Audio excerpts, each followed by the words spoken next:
Well, so glad that we have so many guests today. My name is Alex Zhang, and I'm a research professor of law and associate dean of information services at Duke Law School. I'd like to extend a warm welcome to everyone to our Spring 2023 Duke Law Authors Book Talk series. We would also like to thank the Dean's Office and Professor and Associate Dean for Intellectual Life, Neil Siegel, for co-sponsoring this event.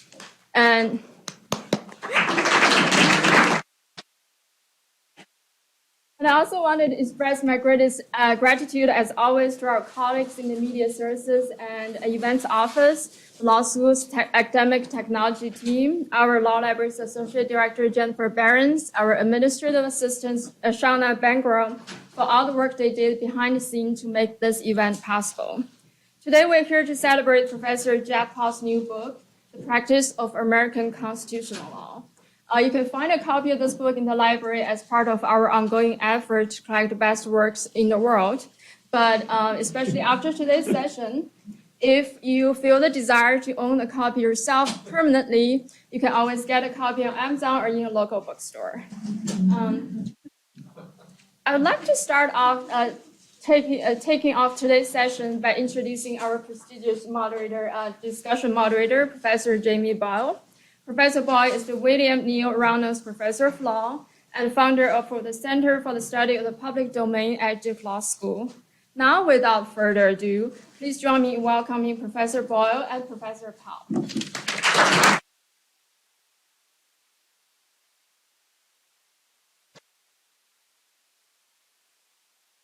Thank you so much. It has a face. It is good to be here, particularly good to be here to celebrate my dear friend and colleague, Jeff Powell, and this amazing book.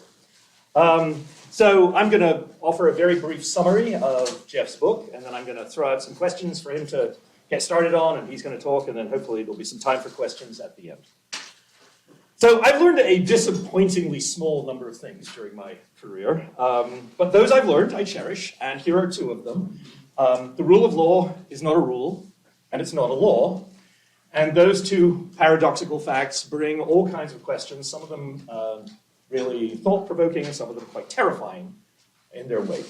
And the second one is that if Jeff Powell has an idea or thinks you don't have an idea, probably a good idea to listen. Today, those two ideas, those two insights come into alignment in talking about Jeff's book. So Jeff's book is The Practice of American Constitutional Law, and it's that incredibly rare thing, a book that is accurately described by its title.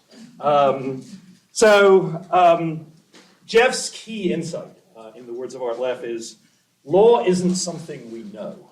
Law is something we do. To those who think that constitutional law decision-making is just a veil of pretty words over nakedly partisan political choices, Jeff has a reassuring message. He tells us that 99% of the time, in constitutional law questions, lawyers of radically different ideologies, radically different positions, radically different backgrounds will come to the same or very similar answers. And the reason for that is not textual constraint alone. The reason for that is not just being embedded in history. The reason in that is not some master hermeneutic method. The reason for that is a legal culture. A practice of constitutional argument which is rooted in the text but extends beyond the text in the classic common law manner, using all kinds, a variety of techniques to reach relatively crisp and extremely helpful answers to practical questions. So, a variety of techniques, I said, and to some that frank admission of methodological pluralism carries with it a scent of danger, of indeterminacy. Professor Bobbitt tells us that if, and this is something that you could do, those of you who are in common law class, although it may hurt you in reselling your books, that if you arm yourself with a variety of colored markers, one for structural arguments, one for functional arguments, one for prudential arguments, one for historical arguments, one for precedential arguments, and you were to mark up a judicial opinion, you wouldn't find a monochromatic swath, but rather a bright riot of colors as all of those methods are deployed together. To be sure, Bobbitt goes on to say that sometimes there's the bright monochromatic flash of a dissent, and think of Scalia's dissents in that regard. But the norm is this kind of methodological pluralism. So, fine, lots of colors, but what keeps us coloring within the lines? If there are so many methods that lawyers use, rightfully use, then what constrains the results that we reach? For Jeff, the answer is to drill down into the chastening effects of community. So just as if you were studying a religion, you wouldn't just presumably look at the sacred text, but rather of the community of faith within which that book was interpreted and understood, whose believers attempted to put it into practice in their own lives. So, he argues, if you want to understand law, you have to look at what we actually do, at the argumentative process that our legal culture constructs. And Jeff is very clear, it's always an argumentative process, even if it's going on inside a single head. Like the judge is arguing with herself, himself, right? The lawyers are arguing with themselves, that this is inevitably a discursive and an argumentative practice. So in this, it's practice, focus on what we do. And in this, Jeff echoes John Donne, in Love and War, dispatches from the front are all, and I think you should see this book as Jeff's dispatches on what constitutional lawyers do. And his is a person who really has served our country in a variety of roles in federal government and state government, in the Solicitor General's office, in OLC. This is someone who has been there, who has practiced constitutional law, who has been asked extremely difficult questions, sometimes at moments of crisis, sometimes at short time frames, and had to actually provide answers. Not what does the administration want, but what does the law say when the administration asks, can we do this? Is this legal? Now, Jeff's not the first person to make this move to focusing on the internal practices of the legal profession, and frankly, it doesn't always turn out well. Two things normally mark those who turn to the legal speech community or legal culture as the thing that will give us determinacy in what we do. The first is that they start to speak in paradoxes. This happens almost immediately. They talk about the changing changelessness of the law. Okay, changelessness. They talk about singing reason. Okay, quite like my own singing, but I wouldn't say that it was marked by reason. They talk about creative constraint, which always to me had this kind of air of like macrame handcuffs. It's quite a strange image. And the second thing that happens beyond paradox is they become extremely vague. So there's lots of hand-waving and sort of law-day invocations of the importance of legal culture, but very few examples. And I like examples. Even Bobbitt, who very helpfully sketches out the modalities of constitutional argument, is somewhat light on telling us when we use them, and how we use them, and how we know when we've got the right result. Jeff's book is marked by neither vagueness nor paradox. He's got straightforward prose, very eloquent prose, but straightforward nevertheless, and lots of examples. He takes us through legal problem after legal problem to show, starting from the axiomatically authoritative text, as he put it, and moving out to the Constitution in practice, using considerations of history, of structure, certainly of original meaning. All of these things, though, not just one, lawyers actually come up with solutions and solutions that converge. And Jeff argues that this method is one that we have been using ever since the founding era. In fact, he says, quite frankly, that you had a group of lawyers who were given the unprecedented task of actually trying to come up with what the meaning of a written constitution was. And the first thing they did was to turn to the familiar methods of the common law, in which they had been trained. It makes a great deal of sense. This point isn't a new one for Jeff. 39 years ago, this was very painful for me and will be doubtless painful for him. 39 years ago, a young whippersnapper called Jefferson Powell wrote a bombshell article called The Original Understanding of Original Intent. In it, he argued, very persuasively to me at least, that the framers' intention was that their intention shouldn't govern. that rather the Constitution should be interpreted according to the methods of the common law, not according to some process of trying to figure out the original meaning that the Constitution had held at the moment that it was written by those who wrote it. As one of my legal theory students put it, their intent was their intent, not govern. Dude! I actually can't really improve on that as a jurisprudential comment, but so, dude. This article marked a remarkable transformation in originalism. It wasn't this article alone. Jeff would never be far too modest to claim that, although it was pretty darn important. Robert Bork, I was working on a project about Robert. I didn't know Jeff at the time. I was working on a project about Bork. Had an article in San Diego Law Review in which he says, it's all original intent, original intent, original intent, original intent. And Jeff's article comes out, and Bork then's working on a book, Again, the Tempting of America, and he simply took the San Diego Law Review article, and everywhere the word intent appeared, he changed it to understanding.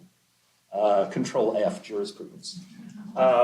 Because original intent, well, how was it understood by the ratifiers? And that marked a continuing evolution of originalism on through original understanding to original public meaning, maybe to original lawyers' public meaning, maybe to original law originalism. And I think Jeff's work is profoundly involved in sparking that transformation and in, frankly, criticizing some of the earlier versions. So I started with two insights. The rule of law is neither, not a rule, not a law. And second, if Jeff Powell has an idea, you might want to listen. This is where those two ideas come together. Because I think Jeff has really been telling us the same thing since he began in the legal academy. And the thing that Jeff has been telling us is, look at the Constitution in practice, look at the Constitution in the heads of lawyers, in the minds of lawyers, in the way that lawyers actually work out, which includes the Constitution outside the courts, includes the Constitution places like OLC. And if you look at Jeff's books, for example, his book in 2016 on the constitutionality of the US drone war, which relies on a wide range of lawyers' actual opinions about whether this was constitutional. If you look at the President as Commander-in-Chief, an essay in constitutional vision, legal affinities, explorations of the legal form of thought, constitutional conscience, the moral dimension of the judicial decision, a community built on words. Think about that one. The Constitution in History and Politics, and the Constitution and the Attorneys General. And that's, by the way, by no means all of the books, and that's just the books. Plus then all of his articles about, for example, OLC and others. What you see is that Jeff has been trying to explain to us how a legal culture exists and how that culture is central to the rule of law. Is central to the thing that says, yeah, sure, you could make that argument. Maybe the vice president just says, no, I won't certify. You can make that argument, right? But it's wrong, right? And it's not wrong because of a dictionary.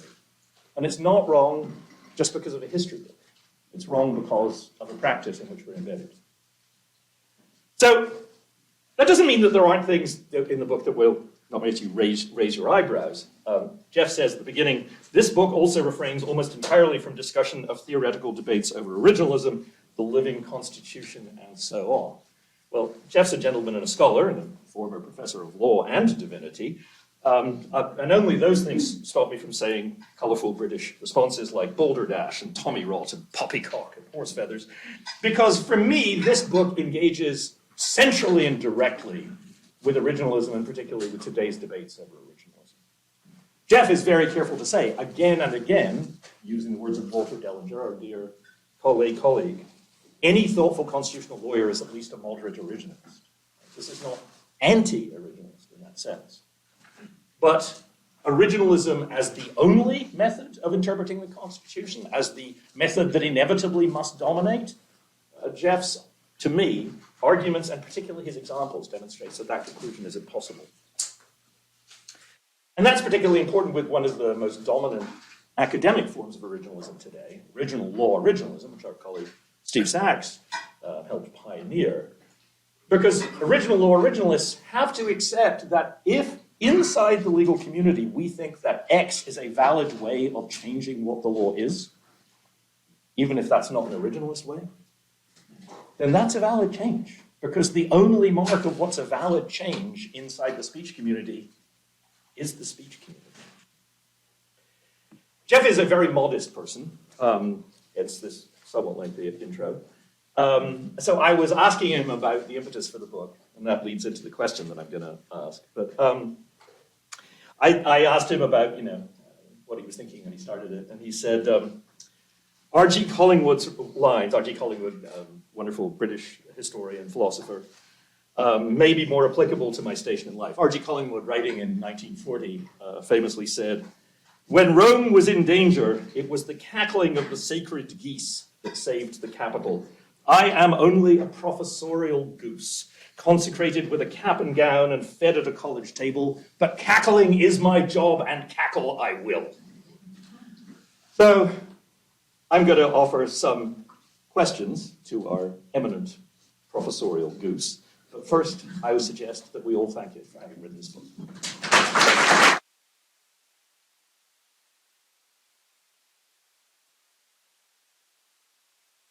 So, Jeff, I have two questions. I'll give them you both. You can answer either or none.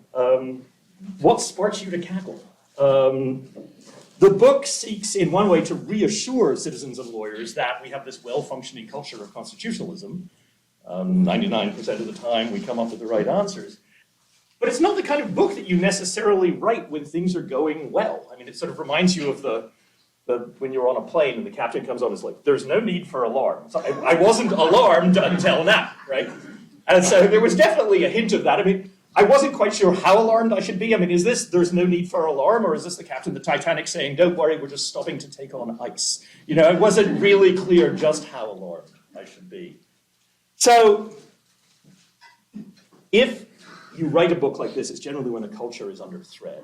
What do you think are the principal threats to the culture, the legal culture that you described? That's question number one. And the second one, the thing that moved me the most in the book, it's eloquent throughout, but I think it's most eloquent when you write about the work of the government lawyer, for example, at OLC or elsewhere. I learned from the book, by the way, the Solicitor General has to be learned in the law, but the Attorney General does not. And I thought, interesting. So you have incredible experience as a public servant whose job was to figure out the law. In a variety of roles and postures, what did that experience teach you, and how did it inform the book?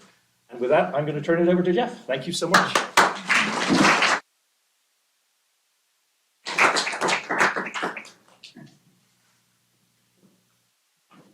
I would much rather listen to Jamie Boyle than to listen to myself, but I suppose I can't just say more from Professor Boyle. I want to answer both questions, Jamie. They're both great. But first I need to thank the library and the Dean's office, in particular Alex and Jennifer, for their work in organizing this. Thank you of course, to Jamie for your characteristically generous comments. And thanks to all of you for being here. So to answer the first question, I can tell you, I don't know the date, but I can tell you the exact place and what was going on when I had the idea of the book. It's the year 2010. I'm on my way to Union Station to catch the train to go over to GW, where I was teaching constitutional law. And I was worrying, as I often do in advance of actually individual classes in that course, what am I trying to teach my students? What do I want them to grasp? What am I trying to give them? Union Station's in view, and I think to myself, well, one way to put it is I want to persuade myself and them that the subject we're working on has some coherence, some intellectual integrity. It's not just window dressing, smoke screen. I've forgotten the image you used. And I also thought to myself that, furthermore, I want them to get some sense about how it is that people who disagree radically about answers can agree on the difference between good work and bad work. When you read a Ted Olson brief, or you read a brief by our own dear late Walter Dillinger, you say to yourself, this is great work. And furthermore, I've read a lot of briefs that are not great work. Or again, let me give you a second example. The kind of thing I realized I was trying to somehow communicate to my students. A man named Richard Arnold was a judge on the 8th Circuit. And indeed, if he had not had health problems, President Clinton would have nominated him to be on the Supreme Court. When he died prematurely, and you can tell he's a Democrat from the fact that Bill Clinton was thinking about nominating him, and the blogosphere would label him happily a liberal. When Judge Arnold prematurely died, Justice Antonin Scalia, not usually labeled a liberal, gave an address in memorial of Judge Arnold. And Justice Scalia said, Richard Arnold has been described many times as our day's learned hand, the finest judge never to sit on the Supreme Court, and with good reason. His opinions are obviously the product of a brilliant and careful mind, but the product of a dutiful will as well. And thinking to myself about that Scalia quote, and that, yeah, that captures something. There's something that Justice Scalia and Judge Arnold, despite all their various disagreements, shared, and that they shared as a normative commitment about how to do the thing that they both did, even though they disagreed oftentimes. And then that Art Leff quote that Jamie's already quoted for us came to my mind. Ultimately, the law is something we do, not just something we know. And then I had it. What I'm trying to communicate to my students in Constitutional Law 1 is the existence of this culture, this tradition, this practice of how you go about trying to solve constitutional problems, how you try to get to answers faithfully, working within the shared culture, even though, of course, you sometimes find yourself in disagreement. And so I thought to myself, well, that's, there are lots of people like Philip Bobbin, for example, who are doing work in various ways on this, important work, but I want to, what I'd really like to do is write a book that tries to captures it all, tries to put in one place a comprehensive picture of this culture, this tradition, this practice. So I got the train, went to jail, taught my classes, came home that night, and I presented the idea to the fabulous lawyer with whom I had the privilege of being married. And she said, yeah, that's a pretty good idea. You ought to write that. So I immediately went and did other things. I went into government in 2011 and 2012, back to Duke, wrote a couple of books on the president's authority over this and that and the other, taught my classes, worried about what I'm trying to communicate with my students. But I always had the idea, I really want to try to write this. I'm daunted by it because it'll be an attempt to, in one way, say everything I know about constitutional law in a fairly short compass. It's not that big a book. But I need to try that. And so when the dean very generously permitted me to take two accrued research leaves back to back, so I had a long period of time, one of the two major projects I undertook was the drafting of this book. So that's how it began. Now, you're totally right, Jamie. I'm tremendously influenced in this book, in my teaching, in my other writing. In all of my thinking about constitutional law, my experience as a government lawyer is central to how I understand what I'm doing, what I'm supposed to be doing, what's going on. And I think I can summarize under three headings what I learned in Constitution from being a government lawyer. The first is OLC, the Office of Legal Counsel, the part of the Justice Department that carries out the Attorney General's duties of providing advice to policymakers. At OLC, you frequently have questions that have no obvious answer. Yeah, it's a constitutional question. There's no denying that. And it is axiomatic in constitutional law that constitutional law questions have constitutional law answers. And yet the text, original meaning, Supreme Court decisions, there's nothing that's very closely relevant, nothing that really guides you in any direct fashion. You've got to figure out a way to answer the question. OLC is like a court. You can't say, gee, I don't know. The policymaker wants an answer. And your job is to come out with the best answer you can come to using the conscientious exercise of your legal brain. So I learned that the idea, I sort of had the idea before, but I really learned it at OLC. The idea that there could be an algorithmic method, that you somehow could have some methodology that you feed in the legal data, and out of the human computer comes the answer. That's not true. There's an inescapable aspect of creativity and of judgment, personal judgment, when one addresses a tough constitutional law question.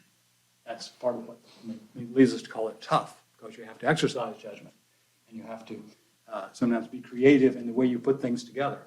But that's simply unavoidable. And it's unavoidable because this presents us questions that don't have clear, easy answers. The second thing, big thing I learned at OLC was that the existence of disputes of this sort very difficult questions that lead to people having different ideas doesn't prove that anybody is misbehaving. It doesn't prove that, in fact, one person's cheating and the other person's not. What it proves is it's the flip side of saying there's an unavoidable element of creativity and judgment. It proves that people are influenced by their priors, by who they are. Let me give you a quote to prove my point, because that's a good common law thing to do. I have authority for my proposition. Constitutional law has a correlation with politics, but not an identity with politics. And the reason is, and here's my authority is none other than Chief Justice John Marshall, writing in 1805. He's writing about the debate over the national bank. The one, in fact, the 1791 debate in Washington's cabinet and in the first Congress over whether Congress has the power to create a national bank. And with respect to that, Marshall had a clear view about what he thought the right answer was, which was yes. With respect to that, Marshall writes, the judgment is so much influenced by the wishes, the affections, and the general theories of those by whom any political proposition is decided, that a contrariety of opinion on this great constitutional question ought to excite no surprise. Let's think about that. On the one hand, whether Congress has the power to create a national bank is a political proposition, politics through and through. After all, constitutional law is the law of government, the law that governs government. Of course, it is political in its content. And therefore, as in all political judgments, one's going to be tremendously influenced by your priors, as we would say less elegantly than Chief Justice Marshall. And therefore, the correlation between my judgments on tough questions and my priors, my wishes, affections, and general theories, that correlation is totally unsurprising. Doesn't mean anyone's cheating. Doesn't mean I have improperly allowed my politics to drive my legal judgment. It's to say that who I am influences, in large measure, my judgment on tough questions. That means that a worry that people often have is a worry that I don't think we need to have. And the worry goes like this. Okay, suppose you're right, and creativity and judgment, individual judgment, are necessarily part of constitutional law. Well, my golly, that opens the door wide to judges sneaking in their own personal preferences under the guise of making constitutional decisions. It opens the door wide to OLC lawyers, coming out with answers to the policymakers that are simply what the policymakers want, or perhaps what the policymakers don't want, but the lawyer wants. What's to stop people from cheating? The answer is not, as is oftentimes suggested, particularly in the originalism debates, to come up with a method that is proof against cheating. You don't stop a scientist from falsifying her data by reciting to her the scientific method. She doesn't falsify her data, number one, because she's a committed scientist, and that would be not to do her job conscientiously. And number two, because there are checks on people cheating. There are ways of finding out when data is falsified, as, of course, the news recently has shown. So I learned that we don't need to worry. That's not right. Our worry about constitutional law and it being too flexible, too open to manipulation is one that's real, but the answer cannot be found in methodology as a means of constraint, but rather in the commitment of constitutional lawyers and judges to doing what we're supposed to do. There's a famous anecdote, Learned Hand tells it, and there's no reason to doubt it's true. Hand was with Holmes when Holmes was going off to the court one day. And as they were parting company, Hand, just to get a rise out of Holmes, said, "Well, sir, go do justice." And Holmes said, "Wait a minute, come back here." And Hand said, I know. Holmes said, "That's not my job. My job is to play the game according to the rules." That, I think, is the second thing I learned at OLC, play the game according to the rules. And the third thing I've already alluded to, but I want to underline it because it's separate, although closely related. That means that there really will be disagreements. And you really can't come to the same judgment as another constitutional lawyer some of the time. Not on most questions. Most questions are easy. If we could establish the facts, this is true in con law just as it is in, I think, most of law. If we knew the facts to certainty, we'd know the answer, because the law is pretty certain too most of the time, whether that's right or not. When we have a really tough question in constitutional law, sometimes we're simply going to find ourselves in disagreement. On rare occasions, this happened with me and Walter Dellinger at OLC. After extensive discussion, we would just reach the conclusion that I think X and Walter thinks Y. And Walter, being I appreciate your comments, Jamie, but Walter was a brilliant lawyer and also a very humble person. And it really bothered him if he couldn't persuade me that he was right. And so he'd say, well, what are we, and then looking pained, what are we going to do? And I'd say, Walter, the Senate confirmed you to be the head of the office. Of course, we're going to follow your view.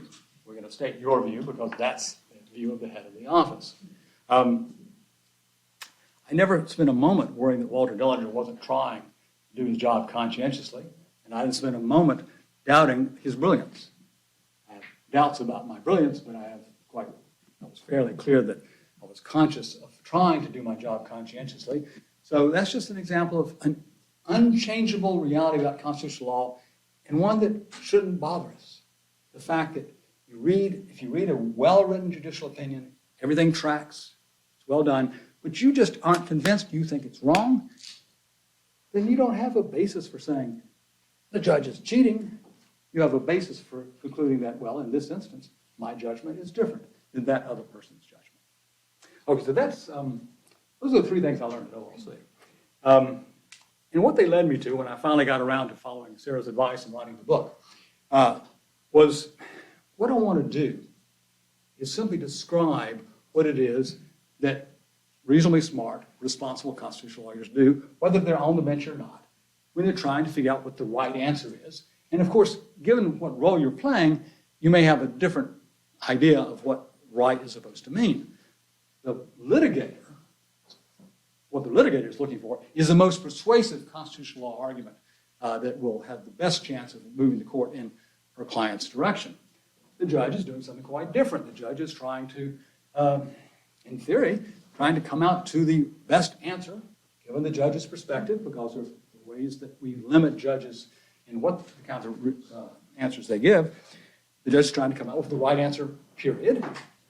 And the right answer, well, see, if you're an executive branch or a legislative branch lawyer, well, it depends on what you were asked. And there's several legitimate kinds of questions. Occasionally, believe it or not, the policymaker says, I just want to know the right answer. More often, but not entirely, they say, well, is there a way to get there? Is there some legal path to this? So you're being guided, you're an advisor, your job is to help the policymaker as much as possible, but you help the policymaker by doing the best job you can within the culture, using the tools of the tradition and the practice. So what the book is trying to do is describe in sufficient detail so you really can get a sense. I'm glad you thought there were a lot of examples, Jamie, because talking abstractly is not going to help us. We need to have, to see what I mean, you need to have examples, and so I try to provide a lot. I'm just trying to give an accurate description of constitutional law practice from the standpoint of a lawyer engaged in the practice, from inside the practice, not the description that someone would rightly give as a social scientist or a political philosopher or an historian, but rather the answer that a lawyer could give, so that I don't quite say this in the preface, although I thought about saying it. I will have succeeded if you hand this book and get the person to read it to an experienced constitutional lawyer, and her response is, I knew all that.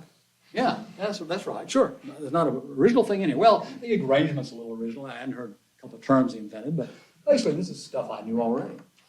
If I do that, if that's the response, then I have succeeded in what I'm trying to do. Now let me note at that point a limitation that therefore is built into the book. The book presupposes the legitimacy of the American constitutional and political system in which American constitutional law is embedded. It simply presupposes that. If you think that America is radically unjust, if you think that it's absurd and ridiculous to have an old document, most of which was written over 200 years ago by a small group of white guys and then put into law by another groups of white guys, If you think that's absurd and ridiculous and unjust, then if you have any of these objections, they are important objections. Of course, these are vitally important, just as individual constitutional decisions are vitally important. It matters. In fact, it matters in the end, I think, more deeply than the legal issues. It matters whether abortion is the killing of an innocent human life. Excuse me, a controversial example. Is the killing of an innocent human life or the exercise of a fundamental human freedom? That matters. And it matters more deeply than the constitutional law answers. But this book is not about those bigger, deeper, wider things.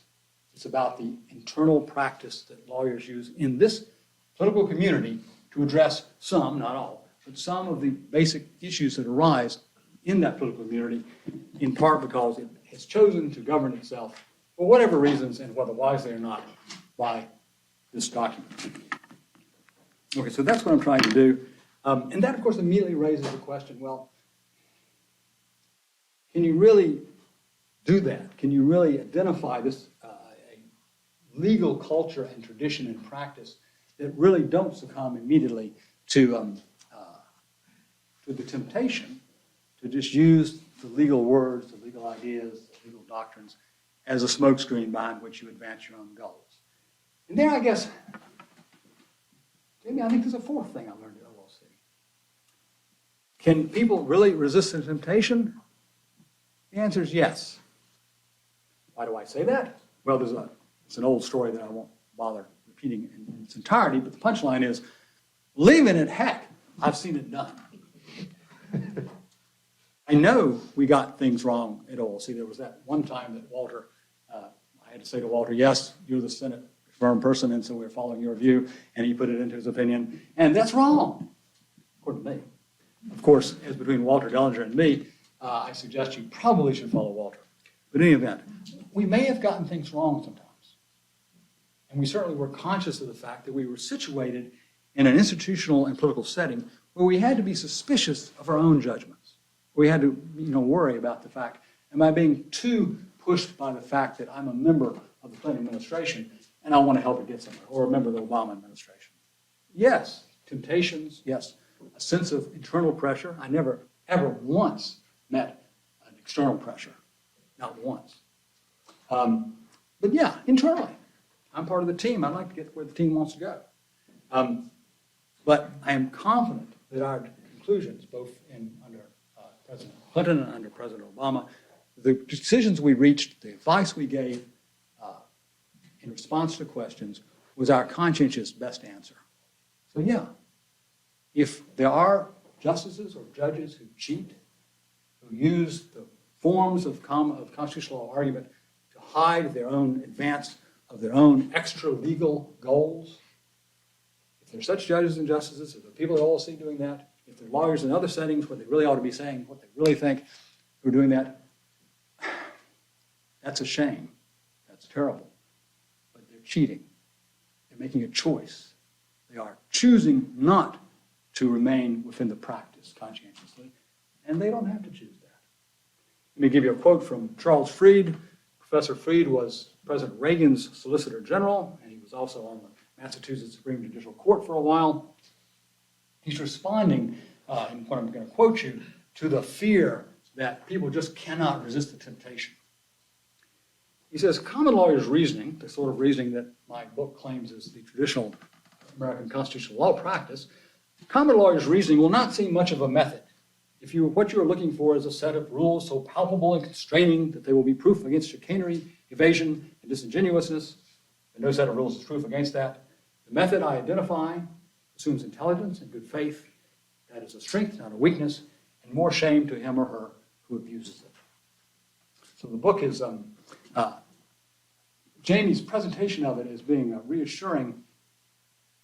I don't entirely know that it's reassuring, but at least it tries to direct us towards what we ought to be worried about.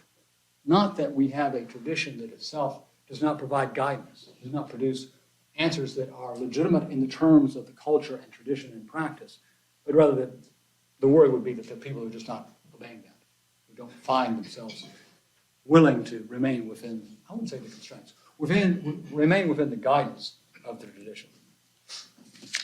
Okay, let me say a little bit about the content of the book, going beyond what Jamie said, and then I do want us to have time for questions and comments. To understand the practice as I portray it, I've got it right, which I think I do, you need to understand several basic features of constitutional law thinking.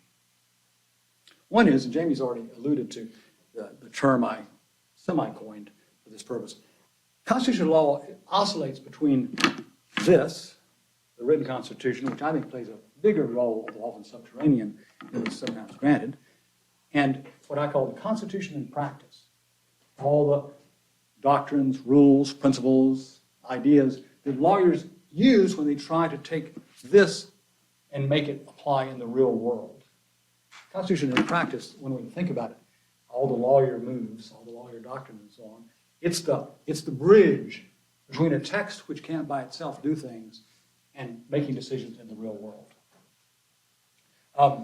Another aspect of the book, I think this is clearly just discussing something that every good constitutional lawyer knows, is there are two basic questions of constitutional law, and only two, just two, no more than two.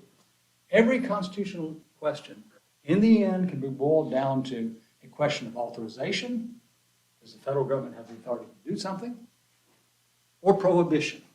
Does the American government, because prohibitions extend to across the American government, does whatever part of the American government wants to do something, or has done something, did it do something, or does it want to do something that's prohibited? So this logic of authorization and prohibition is itself a central feature of American constitutional law practice. Again, I've already said this. All constitutional law questions have constitutional law answers. Do not be fooled by the term political question. The political question doctrine in constitutional law is not an assertion that there are certain questions that can be stated as constitutional law questions, but have no answer. The political question doctrine says that there are certain constitutional law questions that are not supposed to be answered by courts, either because they can't do so, or I think more likely because the courts themselves conclude the question and its answer are assigned to some other branch of government. Or again, this is quite closely related to the authorization and prohibition logic. There are no extra constitutional federal powers. The federal government does not have the lawful authority to do anything unless it's authorized to do so, and the authorization has to be specific to the particular part of the government that is in question. If the phone rings, it used to be a phone. If the phone were here and rang, and I picked it up, and the president said, "Powell, I command you to do X, Y, and Z," my proper response would be, "Well, I'm sorry, Mr. President, you can't command me to do anything of the sort because you're not authorized to issue that command. I'm not in the military. I'm not one of your subordinates in the civilian executive branch." And there are no extra constitutional prohibitions. And no matter how much you and I may want something to be prohibited, be denied by the Constitution to the federal government, unless the conscientious exercise of legal reasoning gets you to the conclusion, yes, the Constitution prohibits this, then it doesn't prohibit it. Constitutional law is a bounded set of authorizations and prohibitions, and everything that has to go inside those boundaries. All right, let me say a couple of words more, and then I'm done, and we'll throw things open. What is constitutional law reasoning then? It's common law style reasoning. It's therefore legal reasoning in the technical sense. Yes, it's the people's constitution, or at least that's the theory, but the way we approach it is through technical lawyers' reasoning. And that is in part, in large measure, what prevents constitutional law from simply being whatever a certain group of people on, say, the Supreme Court choose.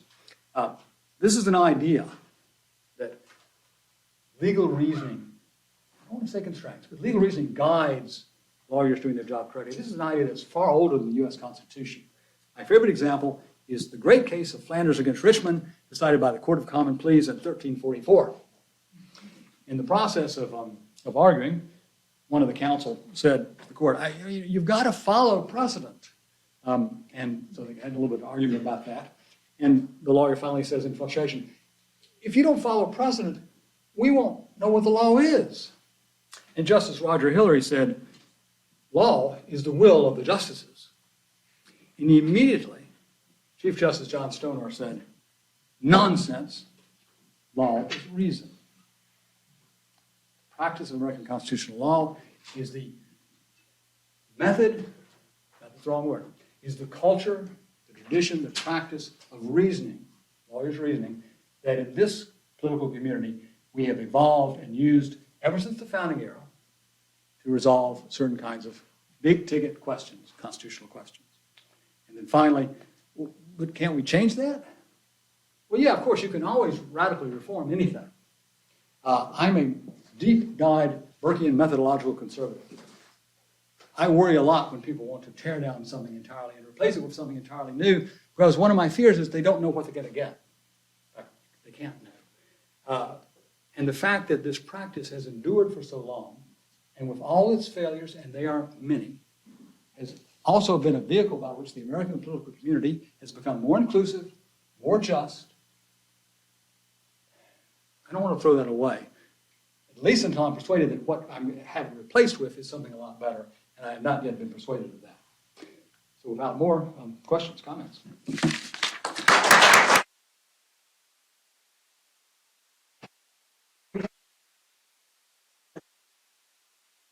No, I was wondering if you just wanted to call on people. Oh, yes, of course. Sure. So, Jeff, as you know, I'm quite sympathetic to all of you about the Constitution. I've not read this book. You probably answered it by my question, but I'm going to ask it anyway. You can explicate on the book. So, I am wondering about the metes and bounds and changes over time. So, at the time of the founding, there were certainly a fair number of people who took natural law very, very seriously. There may well have, I'm not going to mind. I'm sure there were some people who would have thought that we should have read the Constitution in light of the Ten Commandments. That's not how we think of doing law today. In 1960, I think when Raoul Burger came on the scene and talked about originalism, he was seen as being crazy. That was not how we saw it. And I think we now think of that as being an acceptable modality. And so I guess I'm just trying to understand if somebody today says, I think we should interpret the Constitution in light of the Ten Commandments, or I think we should go back to a natural law orientation. Do you want to say to that person, that's not within our interpretive traditions as good common law constitutionalists? Do you want to say that it is included? I'm wondering how pluralist you are and how you take on new and possibly reviving of old ideas.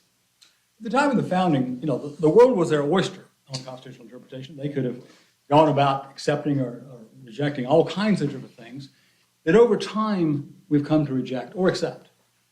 I'm not saying that constitutional law, the practice, is unchanging. It does change.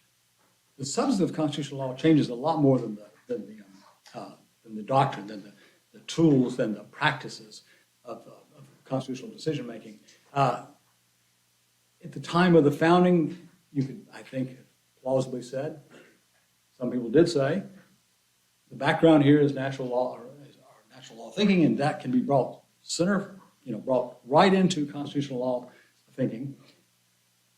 No modern lawyer would put it quite that well. That's not true. There's a Harvard law professor who says that. But responsible constitutional lawyers who can actually answer questions outside the academy don't say that. The tradition has moved on from that being, at least in its the bald presentation of it, being something that's invisible. And as far as original meaning arguments, they're there in the beginning. I completely accept their total legitimacy. And as Jamie quoted me quoting Walter, modern originalism is kind of built into this being the axiomatically authoritative text. The text didn't fall down out of the sky. It was created by identifiable people at identifiable times for identifiable, sometimes, reasons. So original meaning is a perfectly legitimate argument. The original part of some kinds of modern originalism is in the claim that that's all that's legitimate, that the rest of what I regard as the panoply of methods used from the founding, in the founding and since the founding, that most of those have to be junked as illegitimate, at least in principle. Jeff, thank you for this. My question comes down to what your might do to inform the citizens' perspective on constitutional law as against the constitutional lawyer's perspective. Part of the structure of a beautiful, handsome presentation was the distinction between the internal perspective of the practice of constitutional law, in which there are constraints and there's good faith, and most people are not cheating, and we know what cheating would be. And the external perspective about the nature of justice and the demands of morality, to which you say, this doesn't speak to that. But a lot of people's agitation, I think, about constitutional law and politics now, is somewhere between those. It has to do with the judgment about whether the court ought to be the one deciding list here for cases, whether really the right way for a political community to decide this question about voting rights, that question, etc., is justices voting on competing versions of technical legally. And I wonder how you think an appreciation of what you've said about the internal perspective might inform a person's judgment from that standpoint.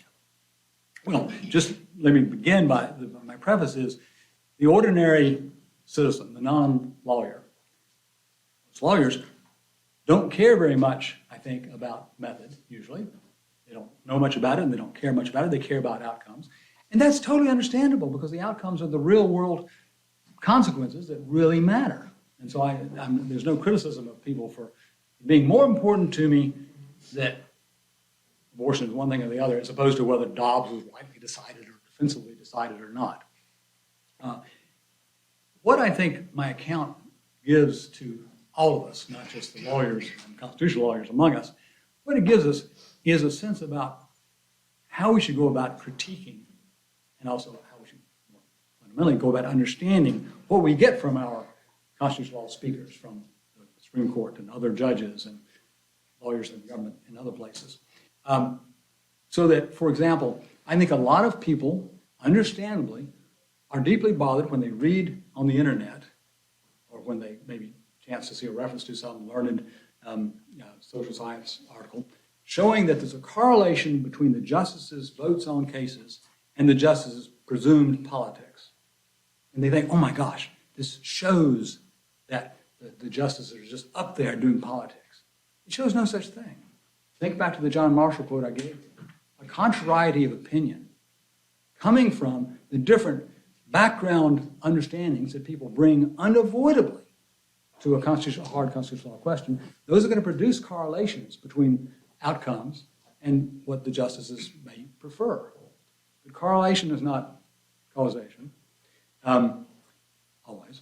And if you're going to be critical about the court, you want to say, I think the court's out of line, it's acting illegitimately, you need to pay attention not just to the outcomes, but to the reasoning.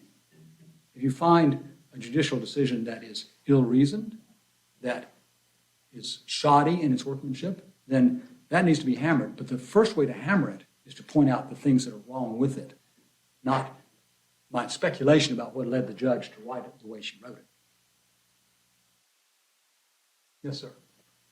Thanks, Jeff. This was fascinating. I'm having a little trouble with the concept of cheating, or the contrast between sort of doing the practice and cheating. Because cheating seems to turn on motivation, and I at least intuitively, and I wonder if, and I like Stuart haven't read the book, I wonder if there's something, another category, which is failing in the practice. Oh, no. Not doing the practice in a way that Jeff comes out one way, Walter comes out another, but doing the practice in a way that is invalid in some sense or disqualified. So I'm thinking about, I mean, you seem to take the position that doing the practice right requires methodological pluralism. So what about a decision like Brewer? Is the court is just not doing the practice in that decision? Or is he failing to do the practice?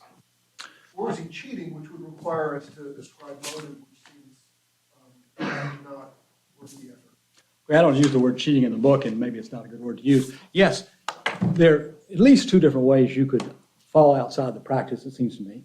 One would be, you're just not good at it.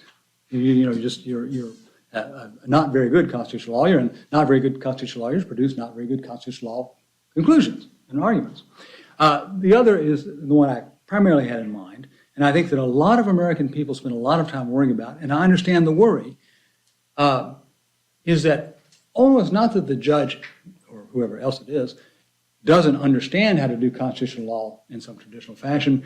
It's that he or she is deliberately reaching a result, knowing that it's not the result that constitutional law reasoning would take her to. She's reaching it for some other motive, for some other reason. Bruin's a great example. Justice Thomas, if there's a strict originalist in the world, it's Justice Thomas. And after the Bruin decision came down, I thought about writing an essay that would have been very short. It would have said that strict originalists say that one cannot use common law method styles of reasoning in order to reach constitutional results. That's illegitimate. Justice Thomas is a strict originalist. Justice Thomas has just announced in Bruin that when you do originalism, you in fact engage precisely in common law reasoning by analogy. Justice Thomas has pronounced the end of originalism, or at least of strict originalism. The Bruin opinion of the court says, the historical inquiry that courts must conduct, trying to figure out original meaning, will often involve reasoning by analogy, a commonplace task for any lawyer or judge. Analogical reasoning requires only that the government, he's talking about a specific issue, of course, only that the government identify a well-established and representative historical analog, not an historical twin. Well, if that's what Justice Thomas originalism means, then he and I disagree only on the margins about that, if at all. Justice Thomas has, I think, made a more serious challenge, posed a more serious challenge to the tradition, which is his announcement 4 years ago that he wasn't going to feel himself obliged to follow any precedent that he thinks is demonstrably erroneous. I think that's a much more serious challenge. I remain unpersuaded that the court's going to follow him on that. If it does follow him on that, since demonstrably erroneous simply means I think it's erroneous, said in a somewhat higher tone, then we're really going to be thinking about changing the practice in ways that I, at least, would be, being the deep-dyed conservative I am, would resist. Yeah. I want to thank you, Jeff, and thank you, Jamie. It's nice to be reminded of how fortunate we all are to be here. And this occasion is such a reminder. Jeff, if you're right, as I think you are, that the constitutional law is fundamentally a social practice, and it's the culture of lawyers and others, and maybe along with part of what Jen was saying, I would include non-lawyers, right, who make constitutional arguments that lawyers could identify as having a certain form of structure. My question is I think it's simple but really deep, and I don't know how to answer it. If that's all right, and I think it is, why do we feel obliged to follow the constitutional text when we perceive the text to be clear? Why is that? Originalists have an answer to that, right? But as a methodological pluralist myself, who learned from you, I'm not sure that the answer to that is easy or straightforward. Now, we have ways of perceiving the text not to be clear when the stakes are high enough and we really don't want it to be. But in the ordinary course, right, the Electoral College is there. 2 senators per state is there. It's there. Right? And I can't responsibly argue that somehow we don't have to comply with them. Why do we do that? I'm going to say that just because of what we do. That's just what we do. I'm going to give you a general answer that I think we could make specific, but I don't have time to do that. The general answer is the practice of American constitutional law is something that we share. It can be shared. It can be shared with someone who thinks the United States is fundamentally, radically unjust, because that's an assertion. It may be true, but if it is, it's a truth that can't be accommodated within American constitutional law. But inside American constitutional law, the practice is what we share. The practice is something that enables me to identify both Justice Scalia and Judge Arnold, and to let them identify one another as people who would engage in something that they share, even though they disagree very sharply about various issues. My resistance to, for example, changing the idea that a clear constitutional text, if it really is clear, 2 senators per state, we just are stuck with that, even though that means, as I like to tell my 1Ls, 4 billion people in California get 2 senators. 75 people in Wyoming get 2 senators. Doesn't make a lot of sense, but that's too clear to overcome. The reason why we need to stick with that along with the rest of constitutional law method, of the practice of constitutional law, is because we can share that. We are divided, and right now, of course, we are bitterly divided over many, many political and moral issues. And one of my fears, and I am fearful, Jamie asked me beforehand what I was fearful of, I'm fearful that we will not notice that we have a stake, all of us, in this shared practice. If we tear it down in the pursuit of winning, even on very important things, yes, they are very important, we risk destroying one of the things that enables us to remain a political community. The last time we did that, went all the way to tearing down what unites us, we fought a civil war. Not a good thing. The Civil War led to some very great things afterwards, but the war itself is a tragedy. I'd rather us find ways to reach the good outcomes without the war. And on that note.